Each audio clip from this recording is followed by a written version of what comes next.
Je vous souhaite une bienvenue dans notre méditation « Notre Dieu est merveilleux » dont le titre est « Quel est l'emploi du temps pour aujourd'hui ?» Vous savez comment Dieu a oint d'Esprit Saint et de puissance Jésus de Nazareth, qui allait de lieu en lieu en faisant le bien et en guérissant tous ceux qui étaient sous l'oppression du diable.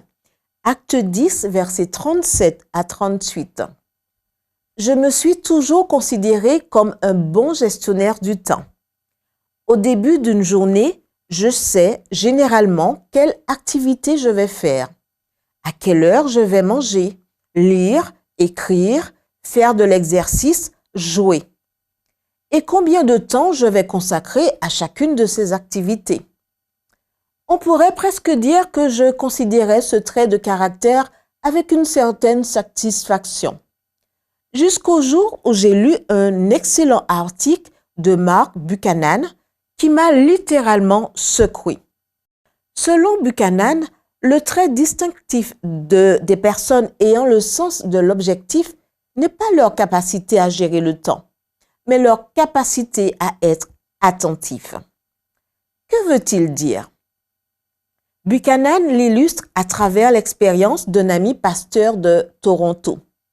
Il dit qu'après la fin d'un service religieux, cet ami a reçu une note anonyme disant « Pasteur, j'apprécierais que vos prières soient plus courtes. Votre prière pastorale a duré 12 minutes et 43 secondes. » En plus de mesurer la durée de la prière, qu'a fait cette personne à l'église ce jour-là? A-t-elle également mesuré la durée du sermon? Il ne s'agit pas ici de défendre les longues prières, mais quel profit spirituel peut-on tirer d'une visite à l'église juste pour regarder l'horloge? Je pense que Buchanan a tout à fait raison lorsqu'il dit que la personne qui a écrit cette note sait comment compter le temps, mais manque de discernement pour apprécier le moment. Discernement pour apprécier le moment. Voici l'un des traits distinctifs des personnes qui laissent une marque indélébile lors de leur passage dans ce monde. Bien qu'elles aient un planning très chargé, elles ne sont jamais trop occupées pour pouvoir aider les personnes dans le besoin. Elles sont sensibles à la beauté d'un beau coucher de soleil. Elles aiment passer du temps avec leur famille et leurs amis. Et elles ont toujours le temps de communier avec Dieu. En bref, elles ne vivent pas sous la tyrannie de l'agenda. En revanche, elles sont attentives, leurs yeux et leurs oreilles sont toujours ouvertes pour détecter le cri d'une âme dans le besoin et pour profiter des bonnes choses que chaque journée apporte.